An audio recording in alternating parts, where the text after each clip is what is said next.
Hi everybody, my name is Victoria. Welcome back to my channel.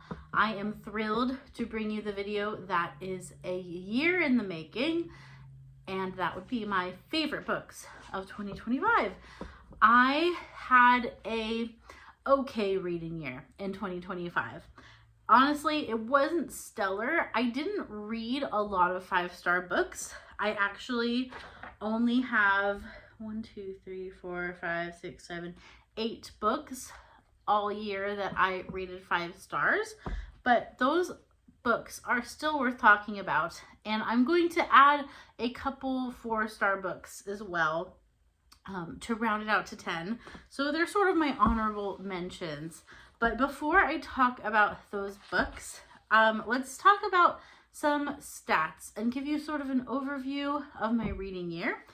I read 32 books, actually, yeah, 32 or 33. Goodreads is telling me that I read 33, and I'm not sure why. And then Storygraph is telling me that I read 32, so I'm confused, but something like that. So it was I think a better reading year than the last couple years, as far as I read a little bit more.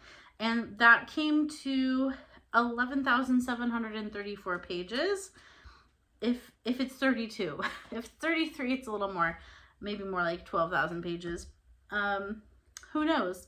We're off to an inaccurate stats list to start the video. I read 2 books that were over 500 pages, so two chunkier ones. 19 books that were between 300 and 499 pages, and 11 books that were under 300 pages. So actually, it seems like I read shorter books in general in 2025, which was not intentional, but looks like it sort of happened. Most of my books were in like the middle range. I read 28 fiction books and 4 nonfiction books. My most read genre was fantasy, and my second most read genre was young adult. So I think the fantasy and the young adult came mostly from the Tamara Pierce books, because they are both qualifying as those two things.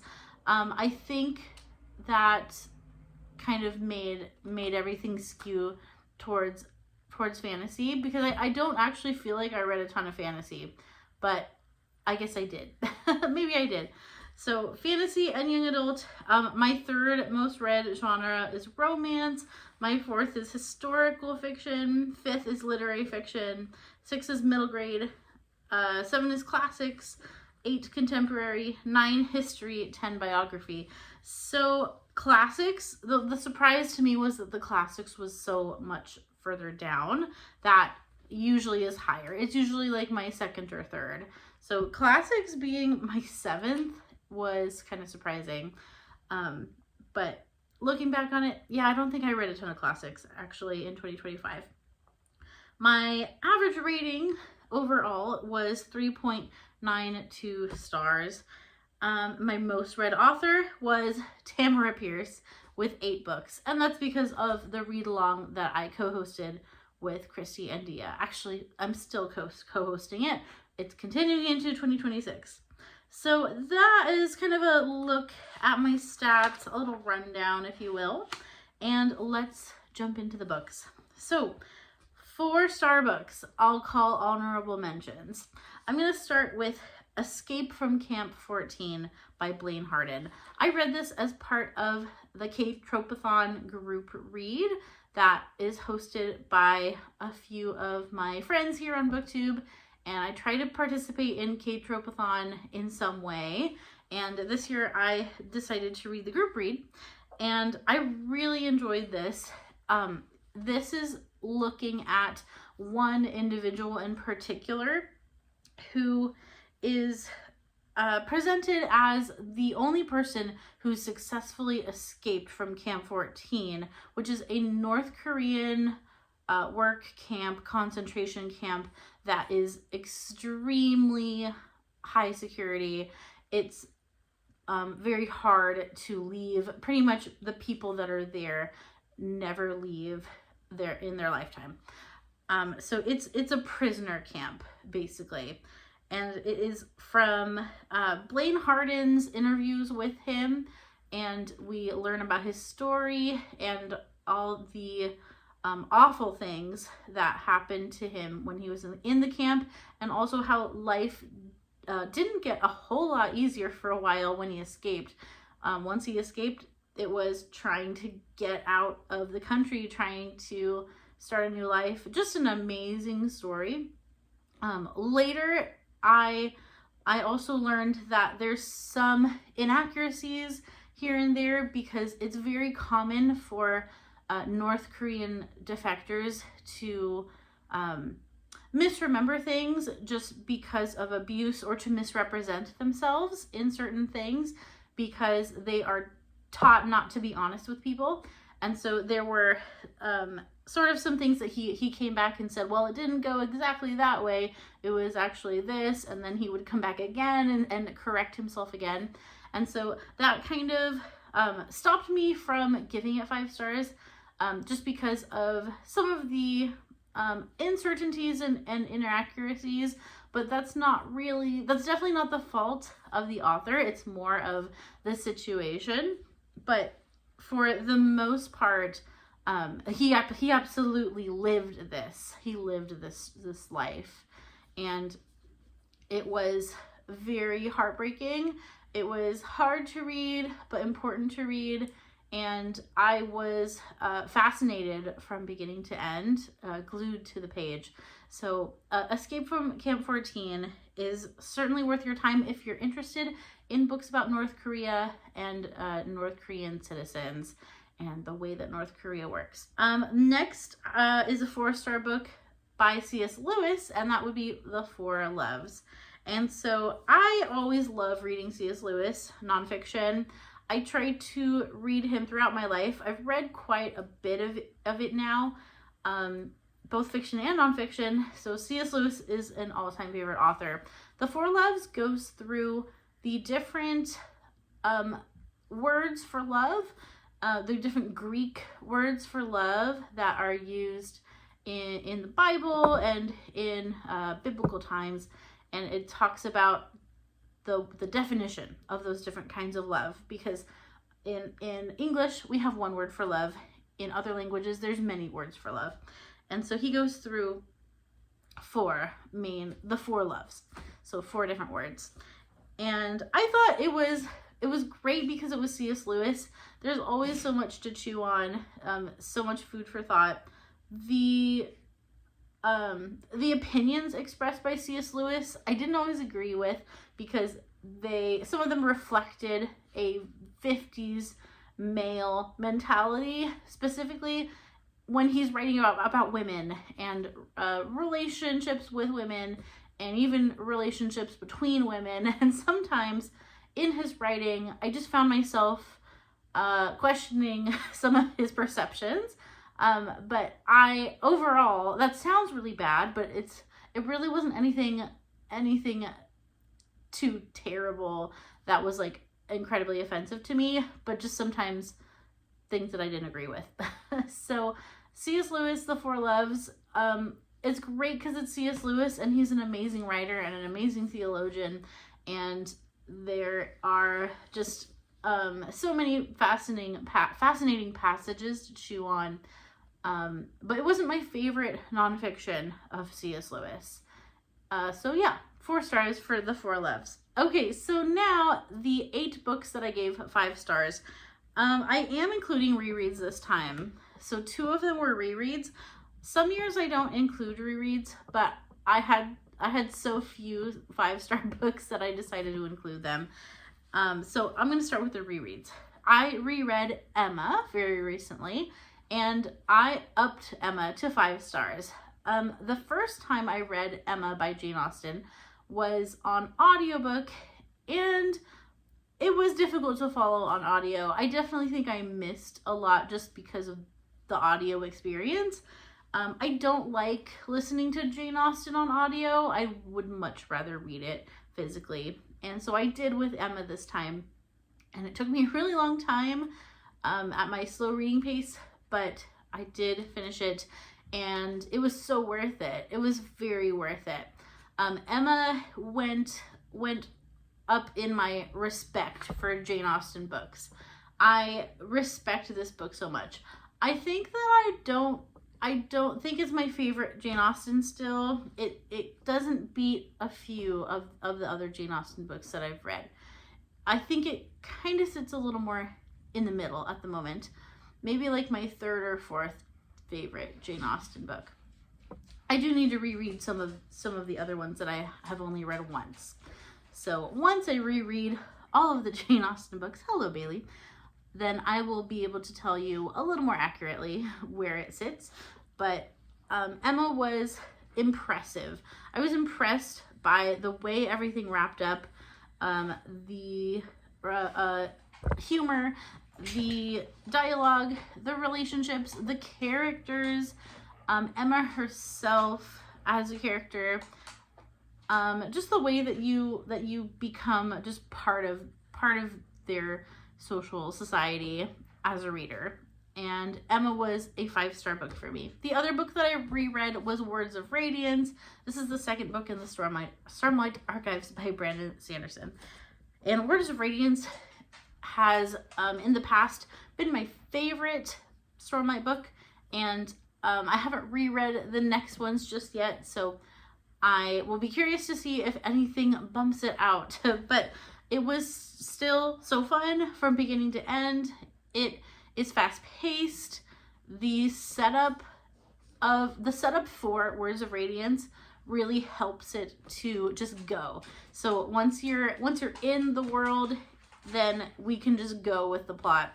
And yeah, so much happens. It's also very Shallan focused, and Shallan is my favorite Stormlight Archive character. So I also just naturally love it because Shallan is my favorite. Yeah, there's so much that has already been said about the Stormlight Archives by other people. It's an extremely popular series. So I don't know that there's a lot that I can add to that dialogue, other than it's just an enjoyable time. I love how the world opens up more. I love the characters meeting each other. There's some characters that hadn't really met each other before from Way of Kings, and then we get to see those characters interact more, and I just find all of that really fun. And it's an incredibly well written second book in a series. It is not a sophomore slump. I still think it's a more fun reading experience than The Way of Kings. But The Way of Kings is so important to set it up.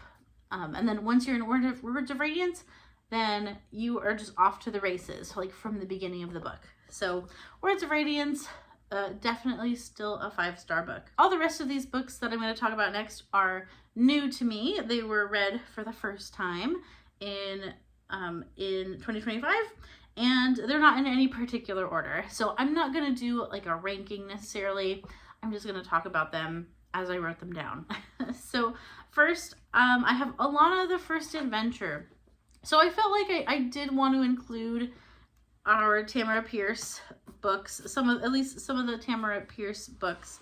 I really enjoyed the first books of her 2 quartets, and I think her first books are the strongest. Alana the First Adventure was her first published novel, I think, like at all. So the fact that it's so enjoyable, it captures the youthful spirit of her main characters. It's just a fun coming of age, like very, very tropey as far as like reading it now.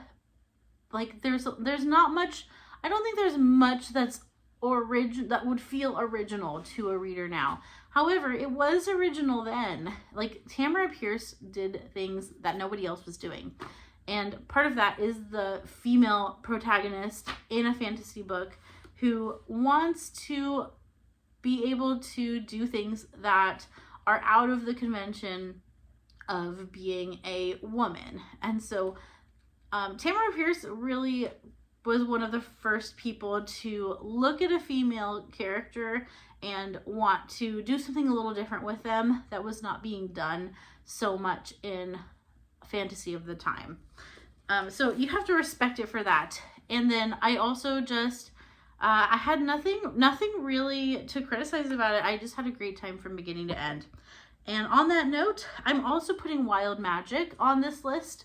Wild Magic, I gave 5 stars. This is the first book of the next quartet. And this one follows a new main character, although we do still see some characters from the Alana series, which is really fun. I enjoyed that very much. I was actually surprised at how much we do see Alana and people from Alana's world in the Dane books. It was a pleasant surprise. I liked how strongly they are tied together. Wild Magic follows Dane, who has more of an animal companion focus, and so the books feel a little more middle grade pretty much all the way through. Towards the end they feel a little more young adult. It's a strong first book, and it was charming. It draws you into the world. You have a very strong female character. Well, she doesn't start strong. She actually has a lot of trauma in the beginning. So Dane has a lot more trauma than Alana does. And I thought that gave her layers. That gave her a little bit more layers than we had with Alana. And yeah, it was a really strong book. The humor in Wild Magic is great. The humor in the series is great and felt more appropriate for a young reader. One of the criticisms I had from the Song of the Lioness Quartet and the Immortals Quartet was that the Song of the Lioness Quartet, Tamara Pierce is clearly struggling with the age bracket. So we actually know that Tamara Pierce wrote those as adult books initially, and then she was told by her publisher she had to make it for a younger audience. And you can tell that there were growing pains and some issues with the construction of that and changing it from adult to middle grade young adult. You can definitely tell with Song of the Lioness. With Wild Magic, it's so much more focused, and it's clearly, it knows its audience, and it captures their attention really well, I would say. So I gave both of those books 5 stars. The next book I'll talk about is Wild Dark Shore. And Wild Dark Shore was a Book of the Month book, which is always a little bit of a risk for me. I have a Book of the Month subscription, and I tried to be more picky with the books that I picked up. It's just hard because sometimes they're so buzzy in social media. Book of the Month picks some very buzzy books, but sometimes the hype is a lot greater than the reading experience for me. And so Wild Dark Shore was exactly hyped, I think, the right amount. I liked this book so much. It is a bit of a darker novel. It follows a family who we find who is living on a very remote island, and they are just a dad and his kids, and then a woman washes up on shore one day, and then the mystery goes from there. Really, the less you know about this book, the better. I think the joy of this book is uncovering the mysteries and learning what's going on about this family, about this mysterious woman, and then how their stories kind of come together. It also surprised me in its depth of theme, and that's what made it 5 stars for me. It has a lot of really wonderful themes of family and motherhood that I didn't expect and I kind of didn't see coming, and I really just loved what this book did and the things that it said. This was a great read. I highly recommend. I think, again, the less you know about it, the better, but I would recommend this book very highly. It also had amazing nature writing that I just ate up. It is so atmospheric. You really feel like you were there. And I loved how she described the scenery and the animals in this remote area. We spend a lot of time just getting the feel for nature and where they're at. And it's definitely a cold weather book. So a good one for winter, I would say. A good winter read if you're looking for one. Another book that I gave 5 stars was actually a novella, and that is White Nights by Fyodor Dostoevsky. This was one of the few classics that I read this year, and it was a good one. It's short, so it's not a full-length novel. It's a novella. It's a romance. It's a Fyodor Dostoevsky romance, and I enjoyed it so much. I loved the drama. Another very good winter read. It's White Nights, so snowy and everything.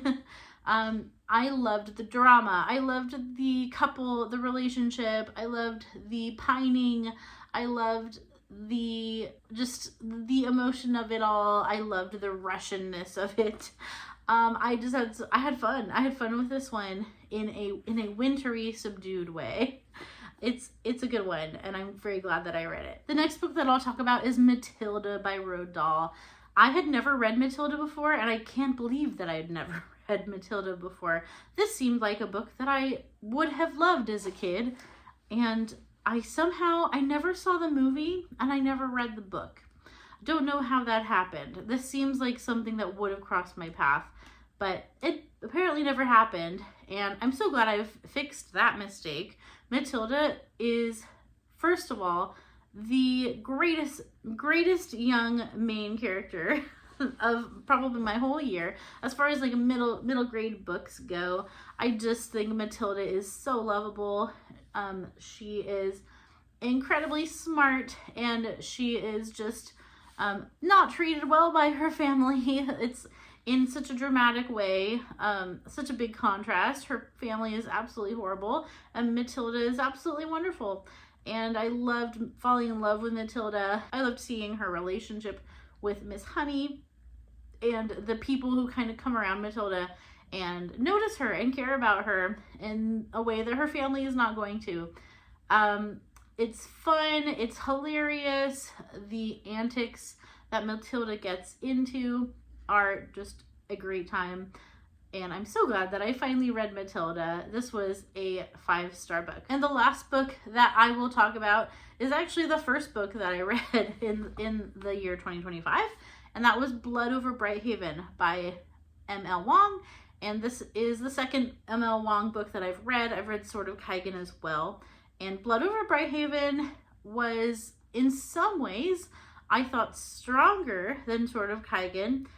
In some ways not, but in some ways yes. And I just thought as a book overall, it was so well written. The characters were a little more complex. I think the main character is very complex. Although there's also complex characters in Sword of Kaigen, so it's hard to compare them.